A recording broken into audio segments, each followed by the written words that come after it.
ओम नमः संभवाच मय भवाच नमः शंकराच मयस्कराच नमः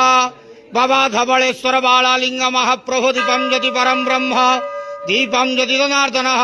दीपहरतु मे पापो पूजा दीप नमस्तुते अहे धवलेश्वर बालालिंग महाप्रभु संसार सुखी रखंतु आज शुभ शुक्रवार रे समस्त श्रद्धालु भक्त मान को आश्रीपद करंतु